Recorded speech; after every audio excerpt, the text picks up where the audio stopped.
All right, great. I'm Ryan from Calwave. So solar and wind power have kickstarted the energy transition, but to fully decarbonize the grid, we need baseload renewables.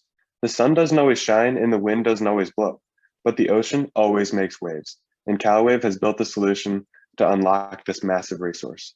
Pictured here is our pilot deployment offshore San Diego. It's been operating for 8 months with 99.8% uptime and zero decline in performance. And it's actually the longest ever operating wave project off US coasts.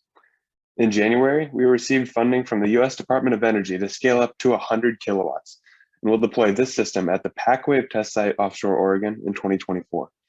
In that same year, we'll commercialize this technology to serve remote coastal microgrids. In France, on a utility scale, is the perfect place to adopt wave energy technology. The country currently gets 72% of its power from nuclear, and according to the National Energy Plan, this needs to get down to 50% by 2035. The only way to avoid increasing emissions is to tap into baseload renewables.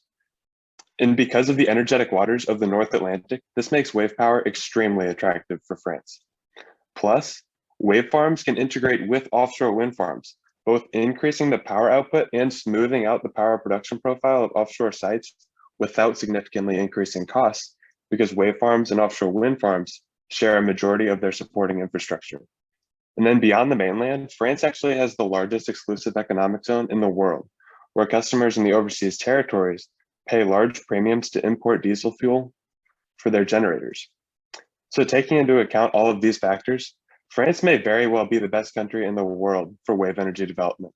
And at Calwave, we would love to explore partnerships with French partners to further these opportunities. So please join us in unlocking the power of the ocean. Thank you. Thank you, Ryan.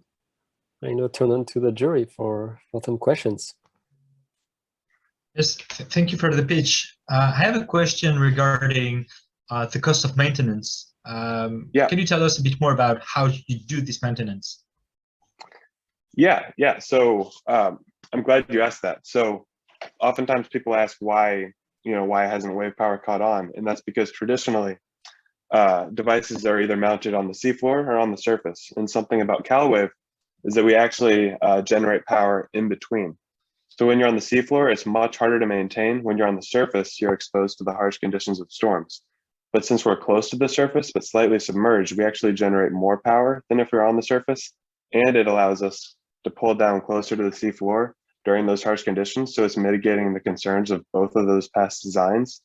And then as far as that maintenance goes, we can actually release pressure and the device comes to the top of the surface. So you can just maintain on the top of the surface.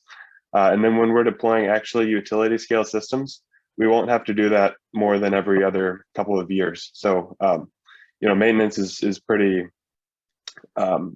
much easier with our technology than it has been traditionally in this space. Thank you. Thank you. Are there any other questions?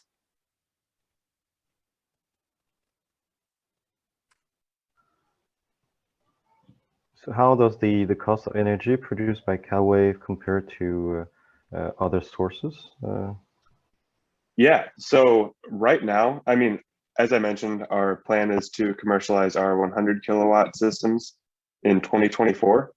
And the target for the cost per kilowatt hour there is 40 US cents per kilowatt hour, which, as I mentioned, if we're starting with those remote coastal microgrids, which France has quite a few of, you're already beating the prices on those diesel generators, which right now you can see 50 US cents or even $1 per kilowatt hour.